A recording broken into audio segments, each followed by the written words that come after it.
Friends, welcome back to my channel. ఎలా ఉన్నారు అందరూ? అందరు బాగున్నారు అనుకుంటున్నాను. టుడే టాపిక్ చూస్తారు కదా, స్కూల్ ఎడ్యుకేషన్ గురించి. 50 days హాలిడేస్ తర్వాత స్కూల్స్ ఓపెన్ అవ్వడం జరిగింది. పిల్లలందరూ ఎంతో సంతోషంగా స్కూల్స్కి వెళ్ళడం స్టార్ట్ చేశారు. ఇంకా పేరెంట్స్కి అయితే ఎక్కలేనన్న ఆనందం.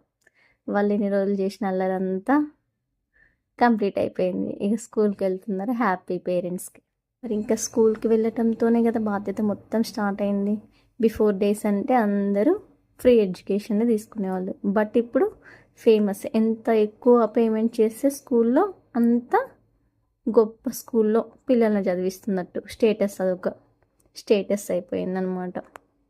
ఒక్కసారి ఆలోచించండి, ప్రైవేట్ స్కూల్స్కి వెళ్ళి అట్లా పేమెంట్ కట్టి చదివితేనే చదువులు వస్తాయా? ఇప్పుడు గొప్ప గొప్ప వ్యక్తులందరూ అలా ప్రైవేట్ స్కూల్లో చదివిన వాళ్ళేనా? ఐఏఎస్లు, ఐపీఎస్లు. మరి మనం ఎందుకు అలా ప్రైవేట్ స్కూల్లో చదివించాలి? వాళ్ళు చదివిస్తున్నారు, వీళ్ళు చదివిస్తున్నారు అనేసి ఒకసారి ఆలోచించండి, దానివల్ల ఎంతవరకు యూస్ ఉంది అనేసి. ఎవ్రీ మంత్ అట్లీస్ట్ 50,000 అయినా వేసుకోండి. ఒక బాబు 3rd క్లాస్ నుండి కౌంట్ చేయండి. తను 10th క్లాస్ అయిపోయే వరకు ఎంత మనీ అయిపోతుంది? అదంతా ఆ బాబు పేరు మీద ఫిక్స్డ్ అమౌంట్ చేస్తే వాడికి ఆఫ్టర్ జాబ్ చేయాల్సిన అవసరం కూడా ఉండదు. ఆ డబ్బుతోనే ఒక బిజినెస్ పెట్టుకుంటాడు.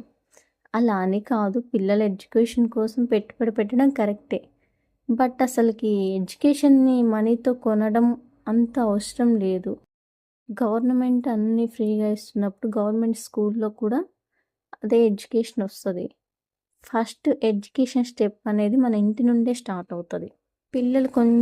పిల్లలకి ఇంట్లో బేసిక్స్ నేర్పించి పంపిస్తే వాళ్ళు ఏ స్కూల్లో అయినా బాగా చదువుకోగలరు. ఇప్పుడు మీరు అబ్జర్వ్ చేసినట్టయితే ప్రైవేట్ స్కూల్లో ఒక 50 మంది పిల్లలు ఉన్నారనుకోండి, 50 మంది A1 గ్రేడ్లు వస్తాయా? 50 మంది టాపర్స్ అవుతారా? దాంట్లో ఎంతమంది అవుతారు? ఒక 10 మంది అవుతారు. ఆ 10 మెంబర్స్ వచ్చేసి గవర్నమెంట్ స్కూల్లో ఉన్న వాళ్ళకి అదే మార్క్స్ వస్తుంది. ఇక్కడ స్కూల్ గొప్పతనం కాదు, ఆ పిల్లల గొప్పతనం. ఆ పిల్లలకి టాలెంట్ ఉంది, వాళ్ళు ఫోకస్ చేస్తున్నారు. అలానే పిల్లలందరికీ టాలెంట్ ఉండదు అని కాదు, పిల్లలందరికీ టాలెంట్ ఉంటుంది. బట్ దాన్ని మనం డెవలప్ చేసే విధానంలోనే ఉంది. ఆ డెవలప్మెంట్ అనేది ఇంటి నుండే స్టార్ట్ అవుతుంది. First one.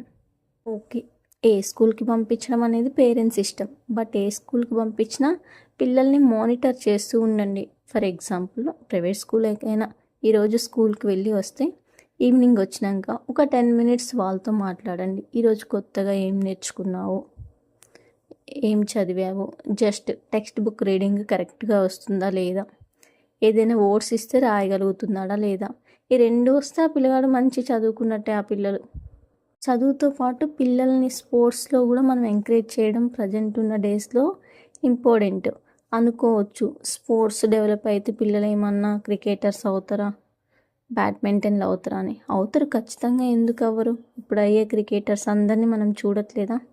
ఓకే అనుకోవచ్చు, అవుతారా కాదా అని. ఫస్ట్ మనం వాళ్ళకి నేర్పిస్తేనే కదా, అంటే వాళ్ళకి ఆ టైం ఇచ్చి ఆ స్కిల్ డెవలప్ చేస్తేనే కదా వాళ్ళు నెక్స్ట్ ఫ్యూచర్లో క్రికెటర్ అవుతారు, చెస్ ఛాంపియన్ అవుతారు, ఇలాంటివన్నీ అవ్వేది. కాబట్టి పేరెంట్స్ కొంచెం స్పోర్ట్స్ మీద కూడా ఒక 30% అయినా పిల్లలు ఎఫర్ట్ పెట్టేలాగా చూడండి. ఇంకా పిల్లల పేరెంటింగ్ గురించి, ఎడ్యుకేషన్ గురించి మీరు ఏమైనా సజెషన్స్ చెప్తే చెప్పవచ్చు. ఎందుకంటే మనం ఒకరికొకరు షేర్ చేసుకుంటేనే కదా మనం డెవలప్మెంట్ అయ్యేది, పిల్లల్ని డెవలప్మెంట్ కోసం యూజ్ అవ్వదు. అలాకుండా ఎవరికి వాళ్ళే అంటే ఎవరి నాలెడ్జ్ వాళ్ళ దగ్గరే ఉంటుంది. కాబట్టి పిల్లల ఎడ్యుకేషన్ డెవలప్మెంట్ గురించి, పిల్లల స్పోర్ట్స్ మానిటర్, ఇవన్నీ కూడా అందరం షేర్ చేసుకోవచ్చు. కాబట్టి మీకు ఏమన్నా ఇంకా మంచి విషయాలు తెలిస్తే కామెంట్ చేయండి. ఇంకా పిల్లల్ని స్కూల్కి పంపించడం, రిటర్న్ రాగానే పిల్లలు ఏం చదువుతున్నారు, చదవట్లేదని మీకు మీరే అనుకోవడం కాదు. పిల్లలతో మాట్లాడండి. వాళ్ళు ప్రతిరోజు ఏదో కొంచెం డెవలప్మెంట్ ఉందా లేదా అబ్జర్వ్ చేయండి. క్లాస్ టీచర్తో కంపల్సరీ మీరు ఎప్పుడు ఇంటరాక్ట్ అవుతూ ఉండండి. ఆ పిల్లవాడు ఏం నేర్చుకుంటున్నారు, వాళ్ళ బిహేవియర్ ఎలా ఉంది, వాళ్ళ మోరల్స్ ఎలా ఉన్నాయి, పిల్లల్లో ఎథికల్ థింకింగ్ డెవలప్ చేయాలి, మోటివేషనల్ స్కిల్స్ నేర్పించాలి. సో వీటన్నిటిని క్లాస్ టీచర్ తోటి, అక్కడ ఉన్న వాళ్ళు ఎవరైతే డీలింగ్ టీచర్స్ ఉన్నారో వాళ్ళందరితోటి అట్లీస్ట్ మంత్లీ ఒక 1 day 2 days అట్లా అయినా మాట్లాడండి. మీరు ఏదో గంటలు గంటలు అనుకోవచ్చు, పేరెంట్స్ ఏమంటారు, మాకు అంత టైం ఉంటుందా పిల్లల స్కూల్ దగ్గరికి వెళ్ళి టీచర్స్తో మాట్లాడేంత టైం ఉంటుందా అని అనుకోవచ్చు. బట్ మన పిల్లల కోసం అన్నన్ని లక్షలు ఖర్చు చేస్తున్నాం, పిల్లల ఎనర్జీ మొత్తం ఆ స్కూల్కి వేస్తున్నాం. మరి అలాంటప్పుడు పిల్లల టీచర్ తోటి ఒక 5 మినిట్స్ మనం టైం స్పెండ్ చేయలేమా?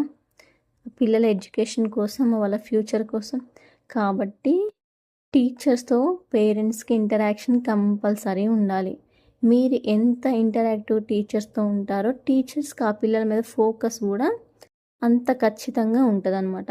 వీళ్ళ పేరెంట్ ఖచ్చితంగా మనని క్వశ్చన్ చేస్తారు, ఈ పిల్లవాడి గురించి అడుగుతారు, మనం ఖచ్చితంగా ఈ పిల్లవాడి మీద ఫోకస్ పెట్టాలి. ఇలాంటివన్నీ ఉంటాయి. అమ్మో! కానీ చాలా కష్టంగా అనిపిస్తుంది ప్రజెంట్ డేస్లో చూస్తుంటే పిల్లల ఎడ్యుకేషన్ కానీ, సొసైటీలో ఉన్న ప్రజెంట్ సిచ్యువేషన్, పిల్లలకి ఇంకా స్పెషల్గా ఇప్పుడు ఒక మొబైల్ ఫోన్ అట్రాక్షన్. వాళ్ళ ప్రపంచమంతా మొబైల్ ఫోనే. వాళ్ళకి ఒక ఫోన్ దగ్గర ఉంటే ఏదో సాధించినట్టు ఫీల్ అవుతారు. బట్ వాళ్ళ టైం మొత్తం కిల్ చేసేది ఆ మొబైల్ ఫోన్ అనేది వాళ్ళకి అర్థం కావట్లేదు. ఇప్పుడు మొబైల్ ఫోన్లో నేర్చుకునే చాలా ఉంటాయి, బట్ పిల్లలు అవి ఎందుకు నేర్చుకుంటారు? వాళ్ళకి ఏది టైం పాస్గా ఎంజాయ్గా అనిపిస్తుందో అవే నేర్చుకుంటారు. ఇంకా ఇలా కూడా అంటున్నారు కదా, ఎక్కువ ఎంజాయ్మెంట్ వీడియోస్ ఏమని చేస్తే పిల్లలు డోపమైన్ ఎక్కువైనా కూడా ప్రాబ్లమేటికేనంట.